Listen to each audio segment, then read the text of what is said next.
Mesdames, Messieurs, bonsoir. La femme dans l'histoire africaine. On aurait pu avoir une femme sur le plateau, mais il est bon que les hommes leur reconnaissent ça, qu'ils tordent le cou à des mensonges répandus, pris maintenant pour vérité. Lasconi, qui est mon invité, a fait ce travail. Je n'ai pas une femme, c'est un historiographe.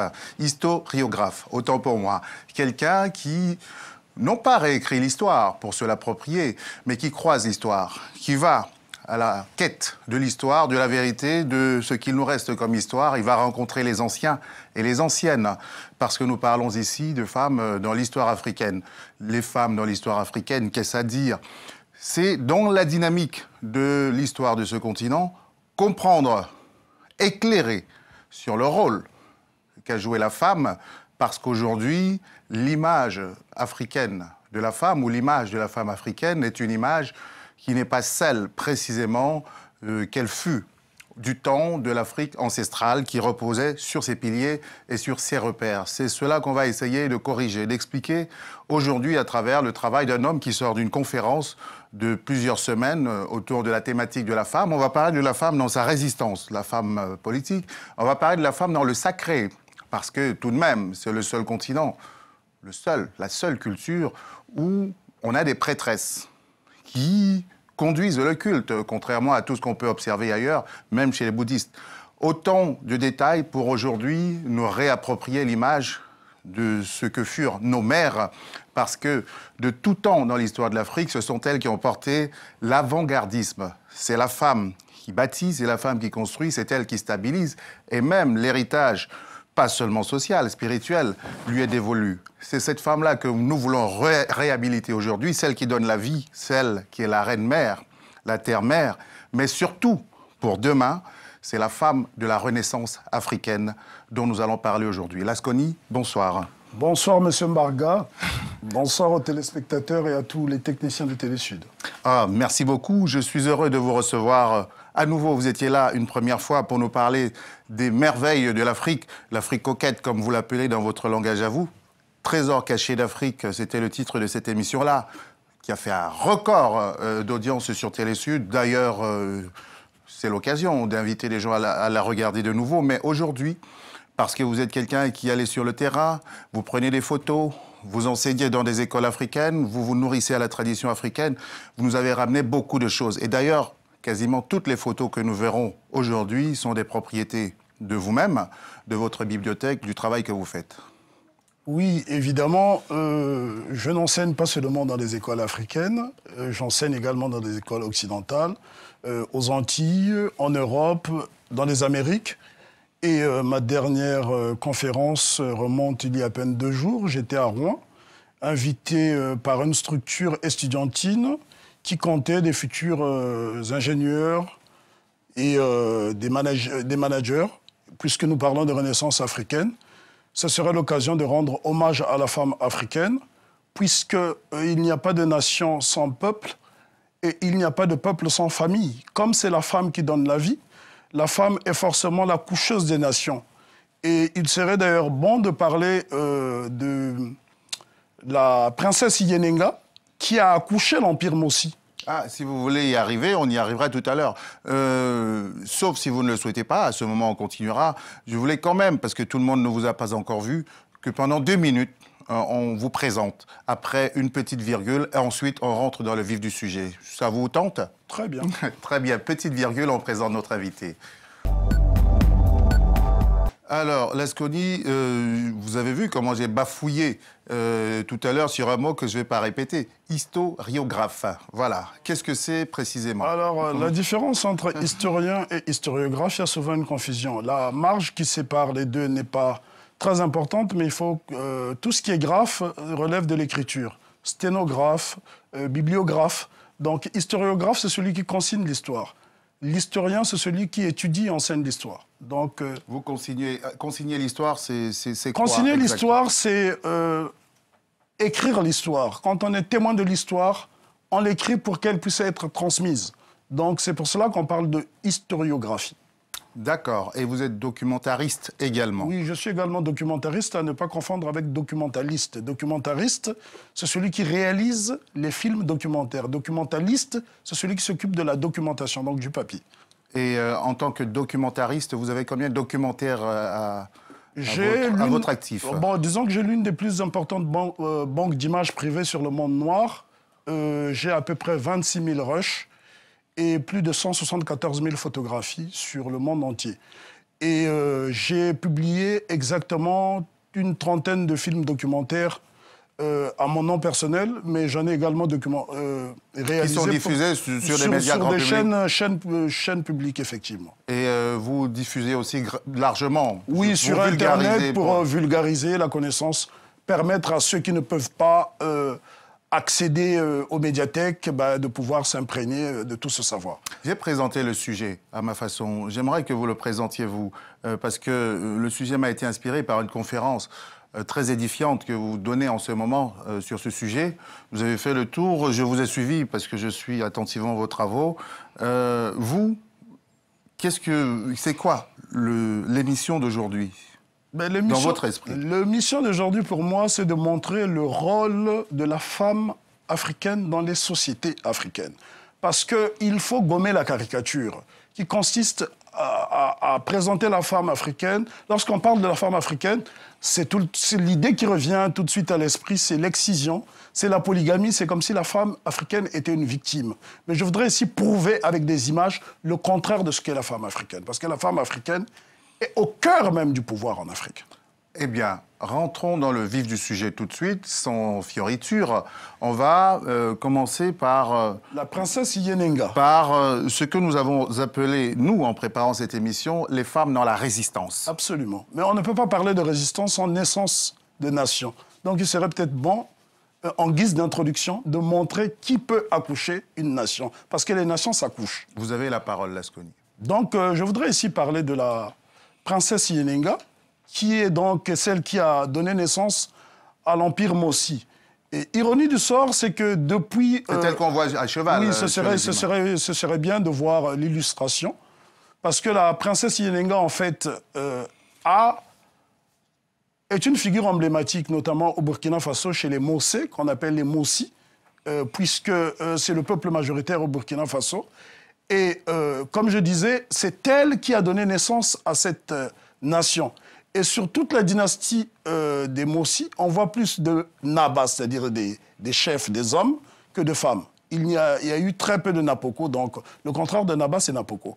Et pourtant, c'est une femme qui a donné naissance à cet empire, mais le pouvoir a toujours été usurpé par des hommes. Donc c'est important de dire pourquoi, quel est le rôle de Yenenga dans l'histoire des Mossé.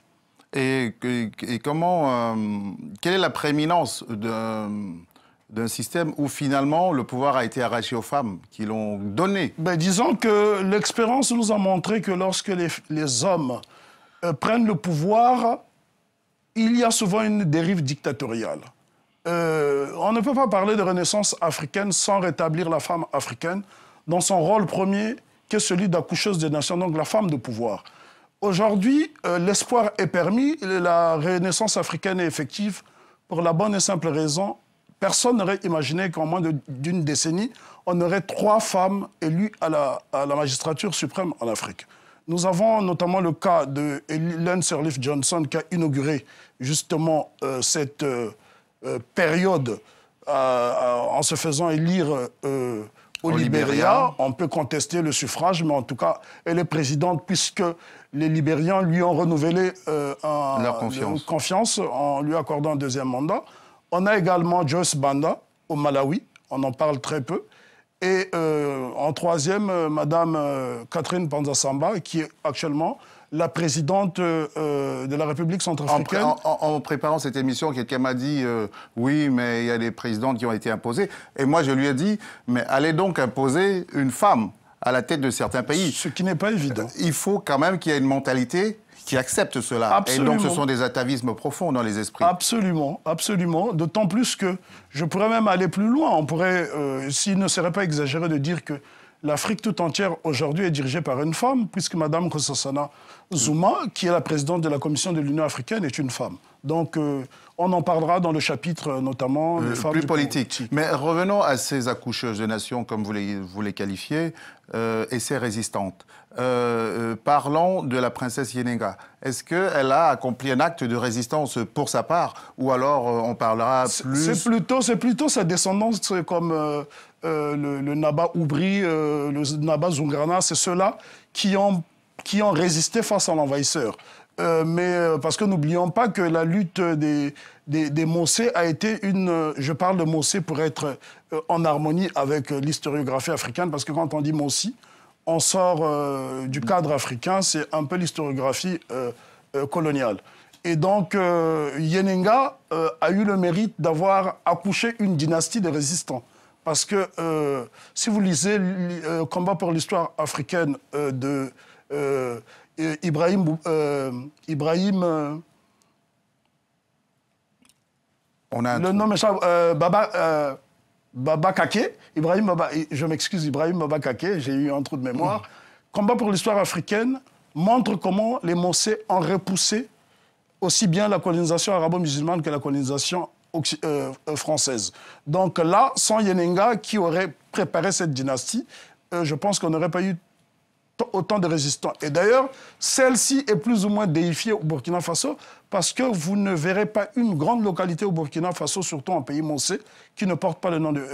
où on ne trouve pas une place ou une artère principale qui porte le nom de Yenenga. Plus au sud de l'Afrique, Néanda, au Zimbabwe. Oui, alors Néanda Nyakasikana est une princesse, c'est la fille d'un des monarques du Monomotapa, qui s'appelait à l'époque Natimba Mutola. Alors, Néanda est ce qu'on appelle un Insvikiro, c'est-à-dire une chef spirituelle. C'est elle qui est considérée au Zimbabwe actuel comme le précurseur de la lutte de libération, puisque c'est elle qui a inspiré en 1896 ce qu'on appelle la Chimurenga. Chimurenga qui signifie en langue shona la bataille. Et sans cette bataille, on n'aurait pas connu la deuxième Chimurenga menée par... on la voit sur une photo, c'est une femme qui a l'air très simple dans son pagne. Oui, non, mais justement, c'est une photo qui a été prise par les Britanniques lors de son arrestation, puisqu'elle a été capturée en 1897 et un an après, elle a été exécutée avec... c'est elle qu'on voit à l'image, là. Celle qu'on voit à l'image, effectivement. Et donc, c'est elle qui a inspiré la Chimurenga. Sans la première Chimurenga, la deuxième n'aurait pas été possible. La deuxième a été menée par des hommes, Robert Mugabe et Joshua Nkomo. Et c'est celle-là qui a débouché sur les accords de Lancaster House en 1977 en Grande-Bretagne. Vous parlez également de ces femmes qui se sont battues pour le Ghana. Oui, notamment la reine Naneya Santewa I, dont on parle très peu alors que son rôle a été majeur dans l'histoire de la résistance africaine. Lors de notre dernière émission, j'avais évoqué brièvement son épopée. Malheureusement, on n'avait pas eu la possibilité d'illustrer à cause des problèmes techniques. Cette fois-ci, nous avons des images... C'est avec elle que vous êtes en image Non, c'est pas elle. Parce que je n'aurais pas pu faire une photo avec elle. Elle s'est éteinte en 1900, donc il y a 114 ans. Non, mais sa petite fille, pardon. Oui, c'est sa petite fille avec laquelle je suis en image, oui. Mais on pourrait voir... Elle reviendra... D'accord. Alors, Naneya Santewa a joué un grand rôle pour la bonne et simple raison, c'est qu'elle a mis en déroute les troupes britanniques qui ont tenté de conquérir le royaume Ashanti. Et lorsque Otumfo, la Santéno Otumfo II a été déporté aux îles Seychelles, c'est elle, Naneya Santewa, en tant que reine des Djezu, qui prendra la relève, notamment en conduisant un bataillon de 21 000 femmes.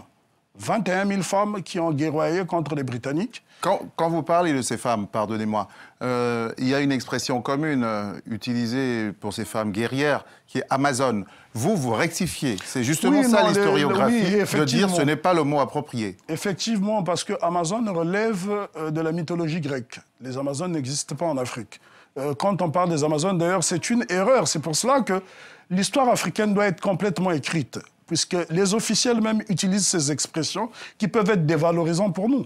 Le terme exact, c'est lequel? Mino. Mino, à ne pas confondre avec les Mina, un peuple qui vit au Togo voisin. Alors, les Mino ont constitué la première garde royale au monde. au XIXe siècle avec notamment le roi Guézo, père de Glélé et grand-père de Béhanzin. Et les Minots ont eu à guerroyer contre les troupes coloniales conduites par le général Amédée Dodds pour conquérir... C'est le même esprit que portait Amilcar Cabral, par exemple. Absolument. Qui avait une armée de femmes autour de lui. Non, pas une armée de femmes, enfin, des bataillons de femmes. Et ces femmes se sont illustrées notamment dans la guérilla contre l'armée coloniale portugaise, puisque Amilcar Cabral est le seul leader africain qui s'est battu pour l'indépendance de deux pays, à savoir la Guinée-Bissau et les Cap-Verts. Alors, quand on parle de femmes soldats ou soldates, est-ce qu'elles ont une particularité? Est-ce qu'on les utilise d'une manière spécifique dans l'armée ou c'est simplement... On ne peut pas utiliser ces femmes. Ce sont ces femmes-là qui utilisent les hommes. Par exemple, chez les Minots, la devise était les hommes au champ, les femmes à la guerre. Donc les hommes n'avaient pas le pouvoir d'utiliser... C'est toujours la femme qui donne la vie. Donc l'homme ne peut pas, en période de guerre, ne peut pas utiliser une femme. Parce que c'est la femme qui connaît l'homme. Ce n'est jamais l'homme qui connaît la femme. Est-ce que nous avons On a une image d'Amilcar Cabral entouré d'un de ces fameux bataillons. Oui, cette image-là, elle est très parlante. La photo, elle est prise dans le maquis. Dans le maquis, effectivement, en Guinée-Bissau. Et d'ailleurs, Amilcar Cabral a fait un brillant discours lors des obsèques de l'Osadjefio Kwame Nkrumah à Conakry, dans un stade, où il rendait justement hommage à la femme et parlait du concert de la trahison qui est souvent incarné par les hommes. Dans la déclinaison que nous sommes en train de faire du rôle de cette femme dans l'histoire, évidemment, une émission de télévision passant vite, on a pris des grands axes pour illustrer finalement votre propos et votre message, qui est de parler de cette femme qui n'était pas en second plan, qui n'était pas infériorisée, mais qui a toujours eu les mêmes tâches, les mêmes fonctions, et parfois même la prééminence. Oui, mais disons que j'ai souvent tendance à dire à mes étudiants que le féminisme n'a pas droit d'exister en Afrique pour la bonne et simple raison. La femme n'est pas considérée comme l'inférieure de l'homme. Mais elle est complémentaire à l'homme. Est-ce que quand vous dites ça, vous parlez de l'Afrique actuelle ou bien dans sa culture profonde? L'Afrique actuelle, parce que l'Afrique qui relègue la femme au second plan, c'est l'Afrique qui a été dominée par le fouet avec des dogmes étrangers. Mais le fouet, justement, a touché l'Afrique en plein cœur et est très répandu. Mais elle n'a pas touché l'intégralité de l'Afrique. Les Dogons n'ont jamais été colonisés. Les Imba n'ont jamais été colonisés. Les Maasai n'ont jamais connu de colonisation. On a beaucoup de peuples comme ça, comme les Batois, au Rwanda et au Burundi. Ce sont des peuples qui ont échappé à la colonisation. Je pourrais même aller dans la diaspora en parlant notamment des marrons de Port Antonio en Jamaïque, qui pratiquent encore aujourd'hui ce qu'on appelle le pacomania. On pourrait aller au Brésil, il y a des sociétés où les hommes et les femmes déportés d'Afrique ont échappé à la colonisation. C'est le cas au lavage de cerveau. Oui, c'est le cas notamment des Joukas au Suriname, qu'on appelle la Guyane néerlandaise. On a également le cas de Bouchilengue et de Saramaka en Guyane. Donc, il y a des sociétés africaines. Je pourrais même parler notamment des Garifuna. Aux États-Unis? Non. Aux États-Unis, il s'agit des Goulas. Les Goulas, oui, les Goulas. Je parle des Garifuna qu'on retrouve notamment au Honduras et à Belize, qu'on appelle le Honduras britannique. Exactement. Et ces femmes fortes, on les retrouve aujourd'hui encore au Burkina, par exemple, et ailleurs. Mais vous avez illustré avec des photos au Burkina les femmes bâtisseurs, les femmes architectes. J'aurais même pu illustrer sur Yaa Santewa, voir cette tunique, comment elle a mis en déroute les Britanniques. Parce que n'oublions pas que pour soumettre les Ashantis, il fallait présenter un tabouret doré qu'on appelle le Golden Stool. Et le Golden Stool, les Anglais ont cru avoir pris ce tabouret en capturant Yaa Santewa. Ce sont des photos que j'avais prévues. Il aurait été bon de les montrer aux téléspectateurs pour qu'ils voient que ce ne sont pas des mythes. Parce que les photographies ont été prises par les Anglais. Et moi, j'ai pu les obtenir en allant justement visiter ce qu'on appelle le Mania Palace à Koumassi, qui est aujourd'hui la seconde capitale de la République du Ghana. Parlons de ces femmes qui bâtissent des maisons multiséculaires du côté du Burkina. Elles bâtissent des maisons dans toute l'Afrique, notamment chez les Ndébélé, aussi en Afrique du Sud. Oui. Mais on pourrait s'arrêter au Burkina Faso. Comme vous êtes attardé, les photos que nous avons sont principalement celles dans que vous avez... le Naouri, donc ça va du Burkina Faso jusqu'au Ghana. On ne peut pas dire que le Naouri appartient au Burkina ou au Ghana. Bien sûr, bien donc, sûr. Sinon, on valide la balkanisation. Et ces femmes ont la spécificité de construire et de décorer les maisons. Que je considère cette région comme l'une des plus grandes universités d'architecture du monde, puisque beaucoup de gens, beaucoup d'expatriés viennent visiter et étudier cette architecture qu'on appelle l'architecture Kassena. Quel est le sens de ces maisons? Alors, ces maisons ont deux fonctions. La fonction à la fois d'abriter les familles, mais aussi de protéger les familles, puisque les maisons Kassena sont les seules habitations que je connaisse, à mon avis, qui préviennent l'habitant avant de tomber. Là encore, on pourrait dire que ce n'est pas rationnel, mais est-ce que l'histoire de la Vierge Marie est rationnelle? Donc là encore, je peux prouver en image. Et de quelle manière on est prévenu? Ce sont des maisons, en fait, dans chaque maison, il y a un hôtel qu'on pourrait appeler des talismans, sorte de calebasse chargée. Et là, ça relève de l'initiation pour pouvoir expliquer. C'est un savoir qu'on ne peut pas divulguer devant les... Comment sont construites ces maisons? Ces maisons sont construites avec de l'argile. Il y a une technique particulière. Il y a des géomètres qui sont des femmes. Il y a des ingénieurs en génie civil qui sont des femmes. Il y a des architectes qui conçoivent les plans qui sont des femmes. Et il y a des peintres qui sont également des femmes, des chimistes qui composent, parce que la peinture qui est utilisée pour décorer les maisons Kassena, elle vient des végétaux. Donc, elle n'est pas du tout polluante et toxique. Et il faut préciser encore, ce sont les femmes qui les bâtissent. Et à main nue, parce qu'en Afrique, construire avec la main a un sens. A un sens, puisque pendant qu'on construit les maisons, on fait des incantations en touchant l'argile et on caresse les murs. Par exemple, bon, je pourrais toujours révéler ce secret, il n'est pas très, très important dans le cadre spirituel. Prenons par exemple, lorsque les Kassena construisent une maison, au bout de 72 heures, il faut observer le premier mur au bout de 72 heures. S'il n'y a pas un lézard qui passe, il faut casser la maison, sinon la maison ne peut pas durer. Mais ça, on rentre dans le monde ésotérique et ça relève de l'initiation. La taille des maisons, il y a quand même quelque chose d'intéressant. Sur la taille des portes, si on peut voir la maison depuis une porte d'entrée... Il serait déjà bon de voir ces femmes, parce qu'on on les a vues, pendant que vous me parlez, elles passent dans votre dos. Très bien. Et moi, je les vois. Alors, ces femmes qu'on voit notamment, ce sont des femmes octogénaires, il faut le préciser. Celle qui est en bas, par exemple, c'est mon professeur de maçonnerie. Elle a exactement 86 ans.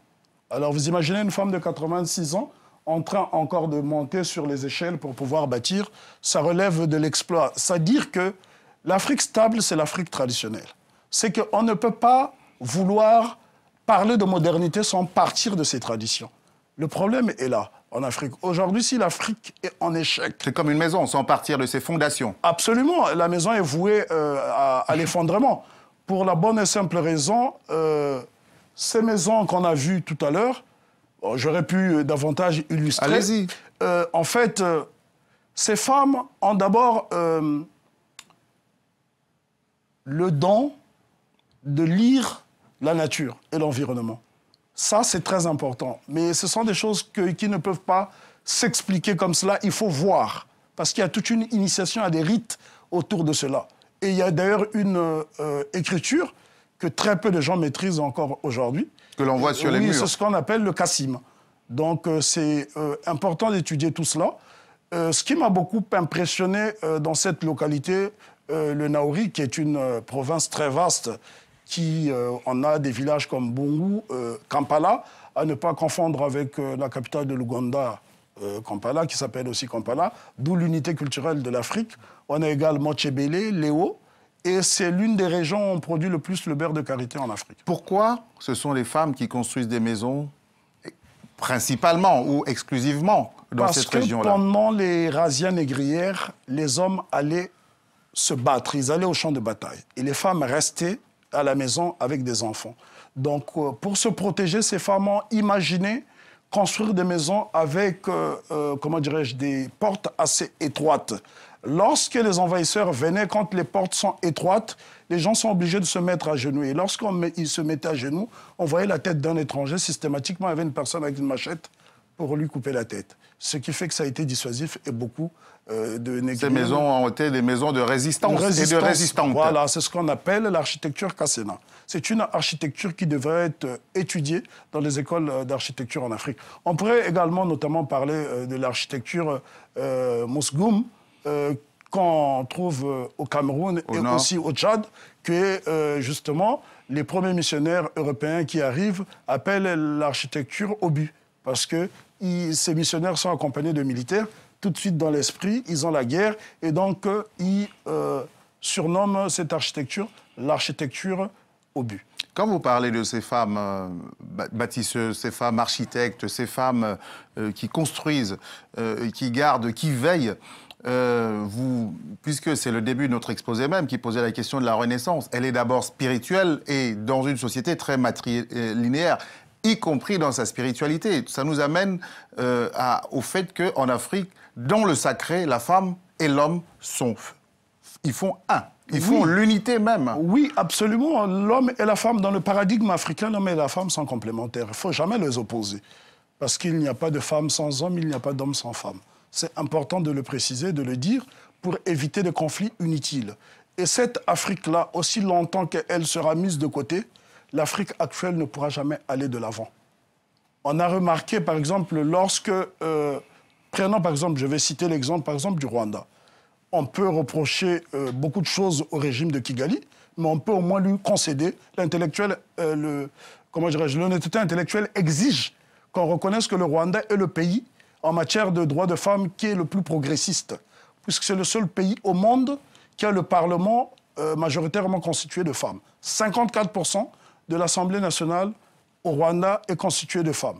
L'Afrique du Sud n'est pas mal non plus. L'Afrique du Sud n'est pas mal non plus, puisque la chef de la diplomatie d'Afrique du Sud est une femme. Madame Nkakula, ministre de la Défense de l'Afrique du Sud, est également une femme, en sachant que l'Afrique du Sud est la deuxième marine au monde après la Grande-Bretagne.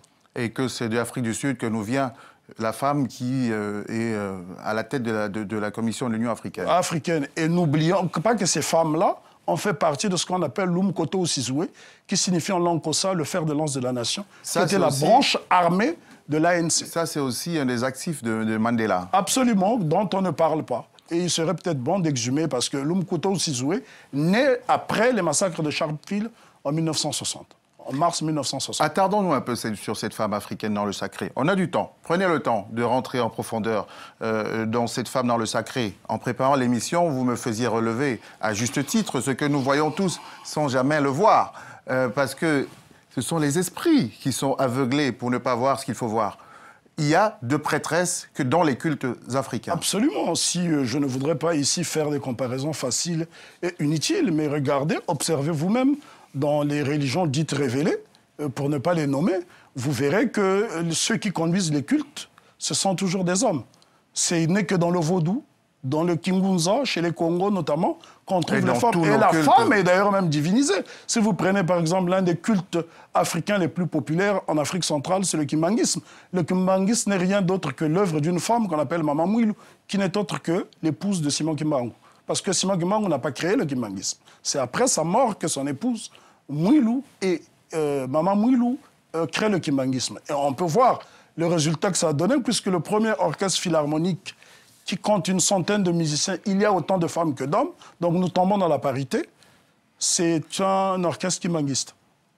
Mais est-ce qu'on peut relever quand même, à ce niveau de l'émission, justement la contradiction, d'où elle naît?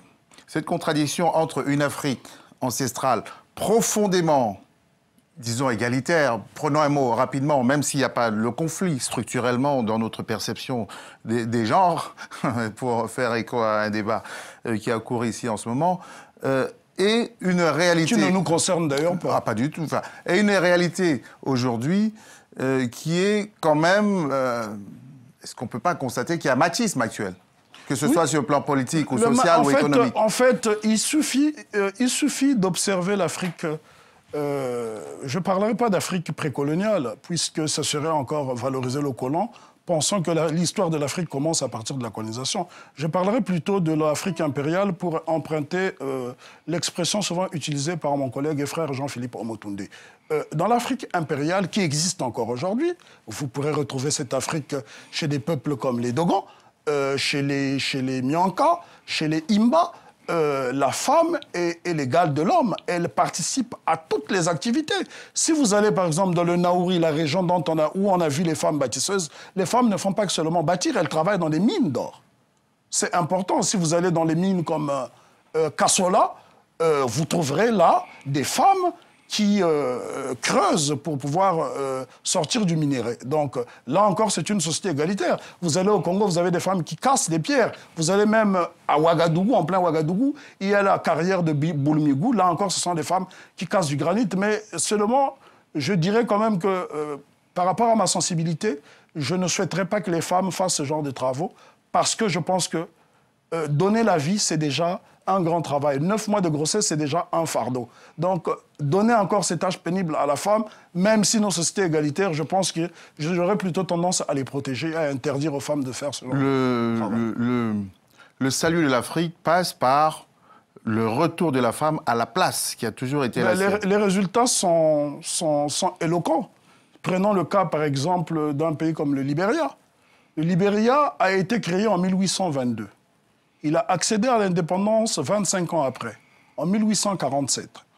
De 1847 jusqu'à 1900, on va dire jusqu'aux années 2000, ça a été la déchirure. Esclavage, coup d'État, guerre civile qui a duré plus de 10 ans. Et il a fallu qu'une femme prenne la tête de ce pays pour que le pays soit apaisé. La barbarie s'effrite. Donc il y a quand même là un signe qu'il faut savoir interpréter. Prenons le cas, par exemple, du Zimbabwe. À l'époque, lors de la première Chimurenga, c'est la femme qui a la tête de la résistance face à la pénétration coloniale. Lors de la pénétration coloniale, je m'excuse. Que se passe-t-il?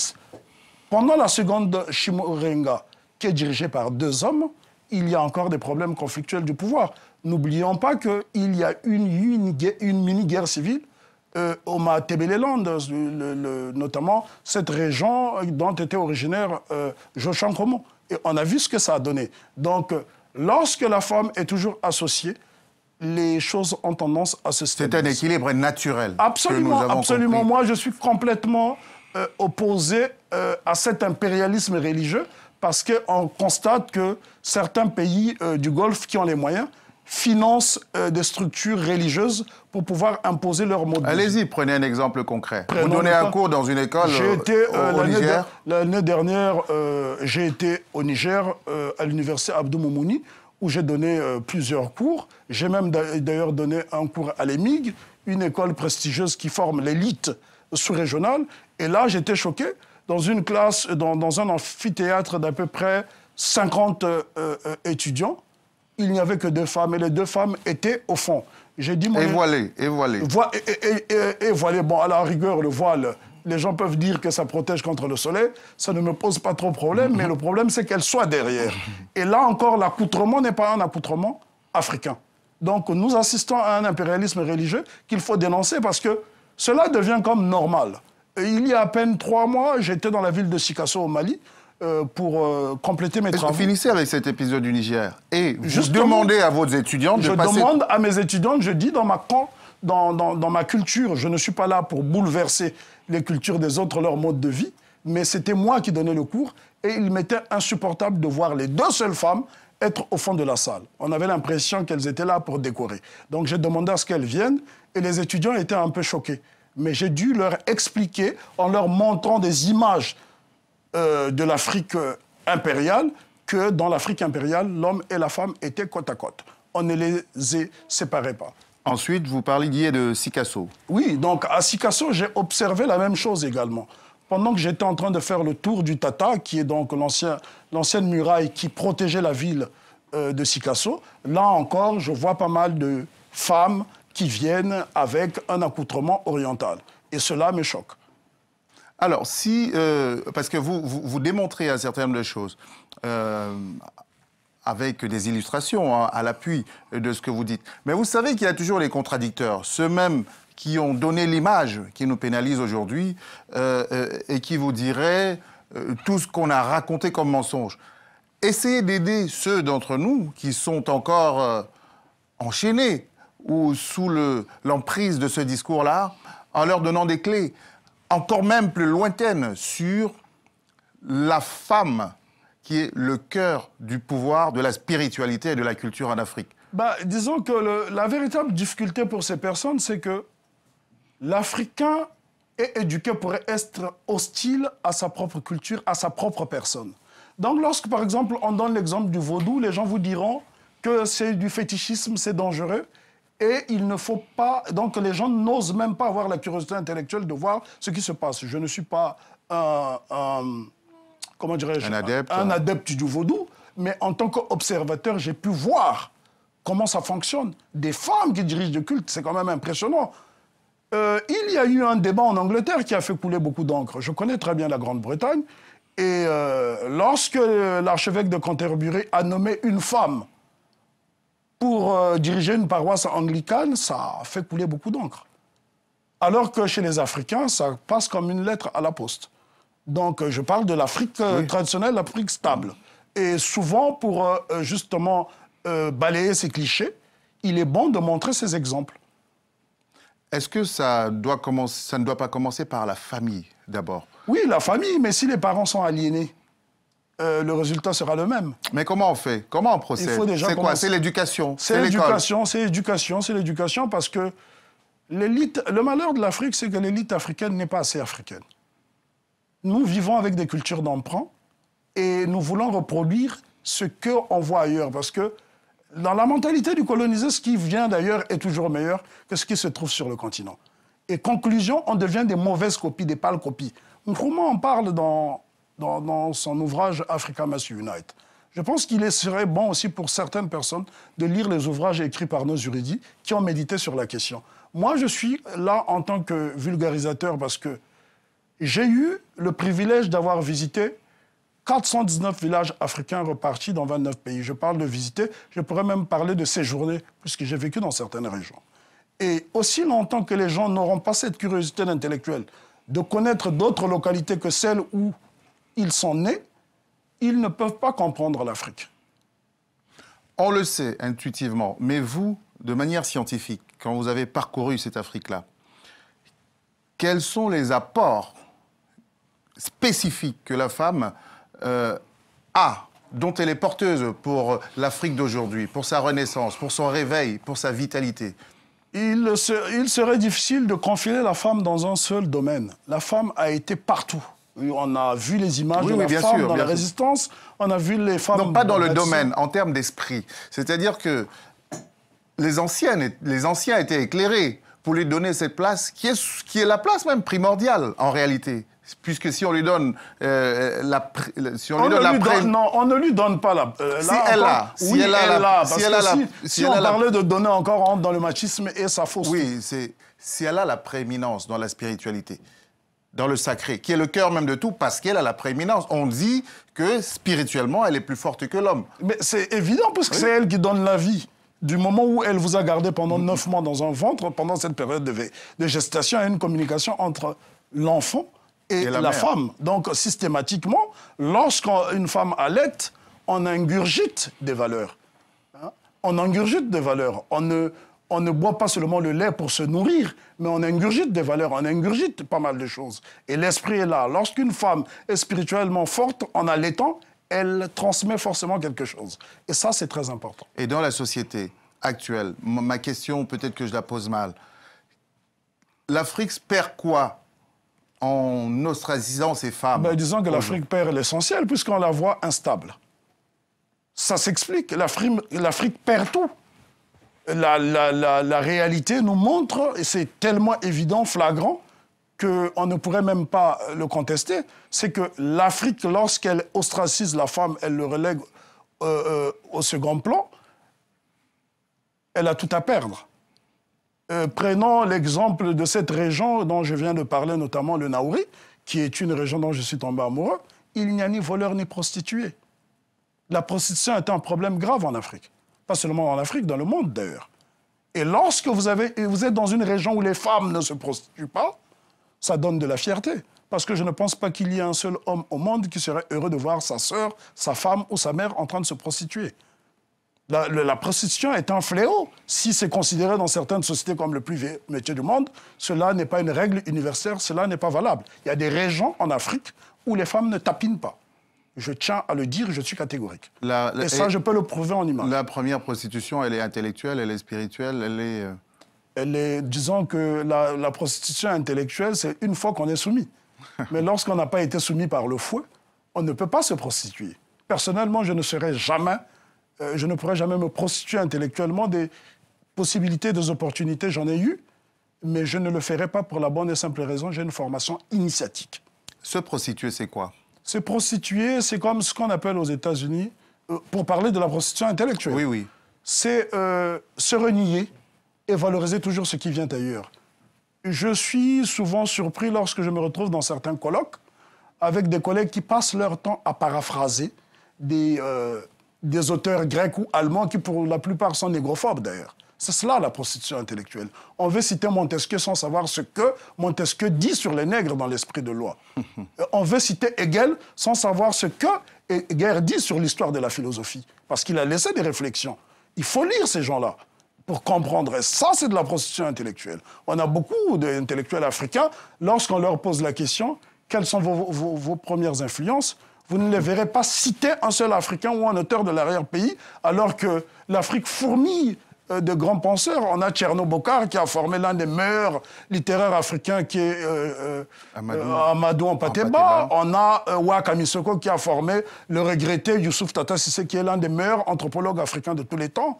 On a Rujindiri qui est un brillant historien qui a siégé à la cour de Mwami au Burundi et au Rwanda pendant 50 ans. On a Bazoumana Sissoko qui est une encyclopédie vivante qui nous a quittés en 1987 au Mali. Personne n'en parle pour la bonne et simple raison. Les Africains, pour faire beau, pour faire civilisé, sont obligés tout le temps de faire recours. Ce n'est pas mauvais de citer les autres. Il m'arrive moi aussi de citer Guy Descartes et d'autres penseurs qui ont été très très brillants dans ce qu'ils ont fait.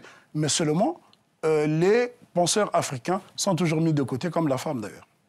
Et est-ce que vous avez rencontré sur votre chemin une société dans toutes vos recherches que vous pourrez citer en exemple, dans son équilibre? J'en ai beaucoup. Allez-y. La première société que je pourrais par exemple citer, c'est la société des Ndébélé. Alors les Ndébélé sont un peuple qui vit à la fois au Zimbabwe et en Afrique du Sud.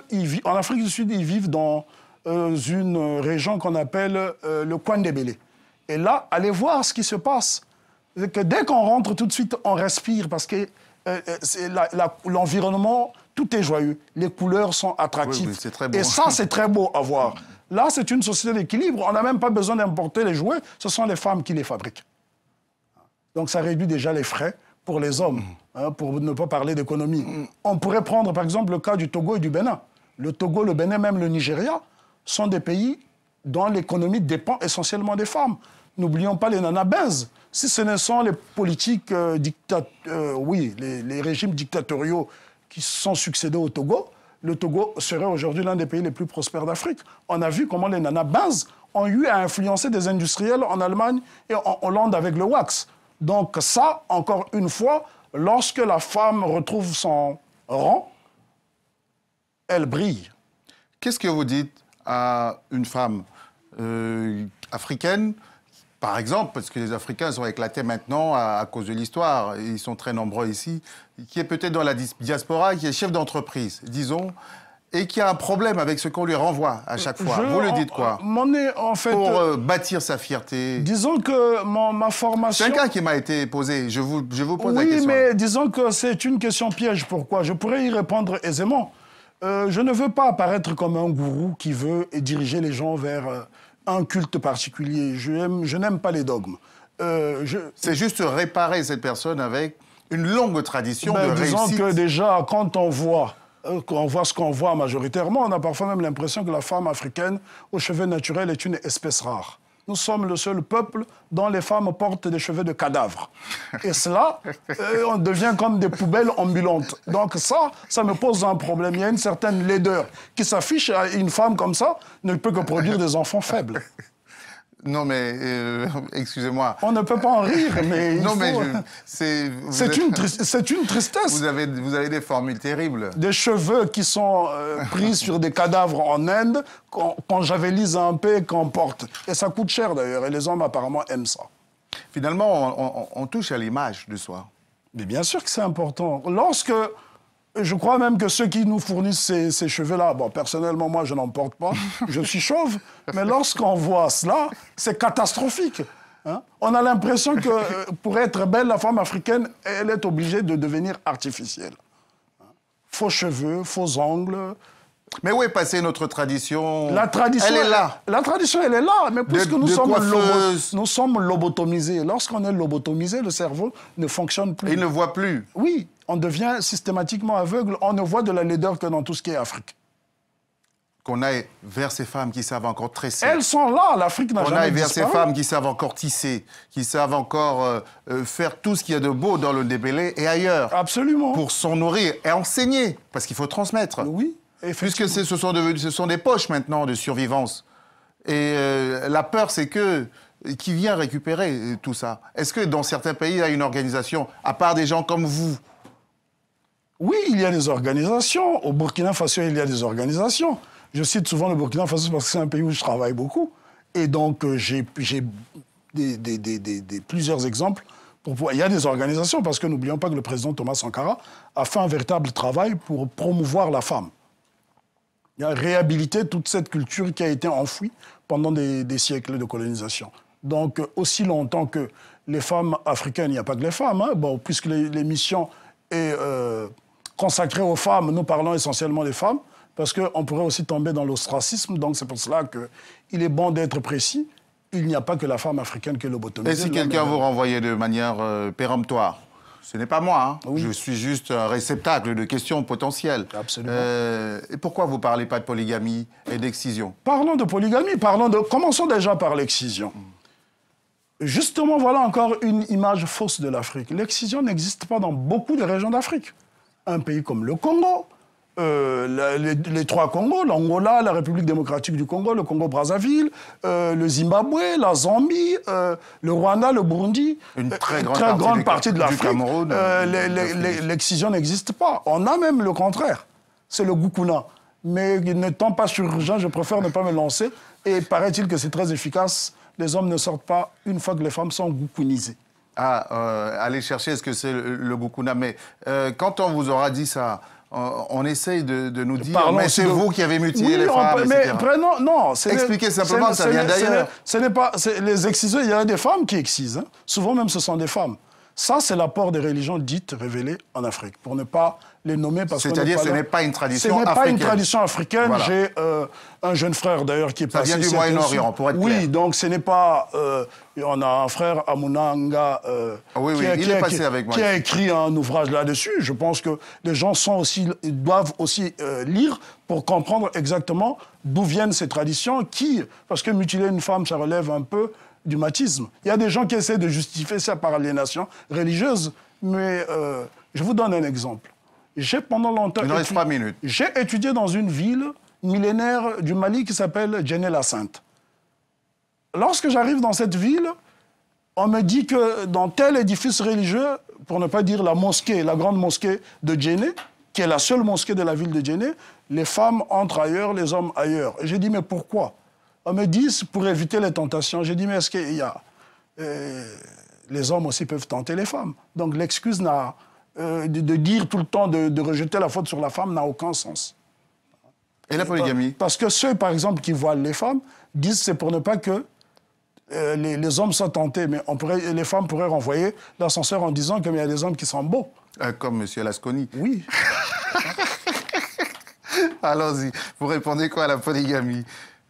Il y a des sociétés où la polygamie... C'est d'abord quel sens, la polygamie? Bon, disons que la polygamie, oui, on ne peut pas dire dans l'histoire africaine. On dira tout simplement dans les sociétés Oui. Dans les sociétés africaines, parce que les sociétés sont quand même diverses.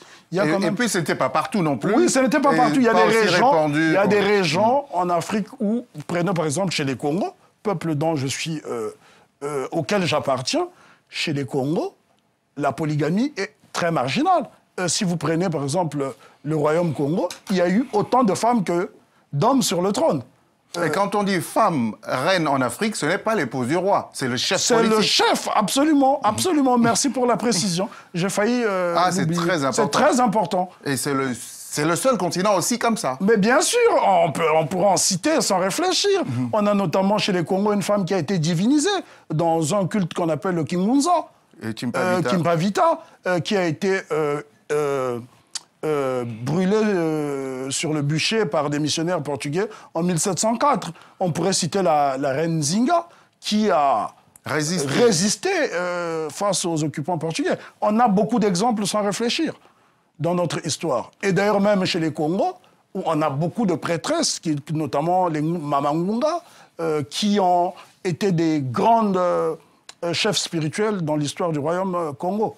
Eh bien, j'aime vous écouter, Lasconi. Ben, j'aurais bien voulu davantage il nous reste étaler. 1 minute. Comme je vous aime beaucoup, je vous prête 30 secondes. Et je vais dire au revoir ensuite. Dites quelque chose, le mot de la fin, en 30 secondes. Je dirais particulièrement aux femmes africaines, puisque cette émission leur est consacrée, de se débarrasser de toutes les saletés qui viennent de l'Inde ou du Brésil, qu'elles renouent avec la beauté. Parce que les canons esthétiques, pour mieux terminer, lorsque j'observe les défilés de mode africaine, je suis outré de voir des femmes squelettiques, parce qu'on prend des canons esthétiques qui viennent d'ailleurs et qui influencent notre mode de vie. Mais elles existent aussi dans la oui, nature. je ne stigmatise pas, mais il y en a qui veulent. Il y a des femmes qui sont naturellement minces. Et d'ailleurs, elles sont jolies. Lucie, elle est très belle. Elles sont très jolies comme ça. Mais c'est celles qui se privent de manger pour justement être minces. Tant qu'on est mince naturellement, ça ne pose aucun problème. Mais voyons bien que la société africaine, les femmes africaines en général sont assez fortes.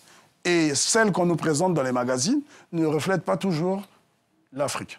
En tout cas, moi, je retiens de cette émission, pour l'avoir préparée avec vous, pour l'avoir faite avec vous, qu'en Afrique, il n'y a pas d'opposition dans la structure intellectuelle, spirituelle et culturelle africaine entre l'homme et la femme. C'était le fondement même dans la conception de la divinité.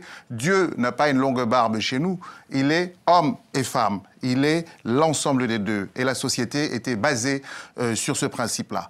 Ça a disparu dans beaucoup trop de cas et ça accompagne tous les autres dégâts que nous connaissons au niveau de l'équilibre de l'Afrique de façon générale. Et si l'Afrique se porte si mal aujourd'hui, c'est en partie parce que la conséquence de la violence avec les envahisseurs de la rencontre a déstructuré le tissu familial. D'un côté, on a écarté la femme de ce qu'elle était, l'assise spirituelle et morale, et on a écarté l'homme de ce qu'il était, l'autorité, pour devenir quelquefois ce qu'on donne, ce que ça a donné, par exemple, aux États-Unis, dans la communauté noire, où c'est très connu. Aussi dans les Caraïbes, parce que la monoparentalité est l'une des conséquences de l'esclavage. Eh bien, l'émission est terminée. Je vous donne rendez-vous dans 15 jours, je pense, avec une femme, pour parler peut-être d'hommes. On verra bien. Bonsoir, merci d'être fidèle à cette émission. Au revoir.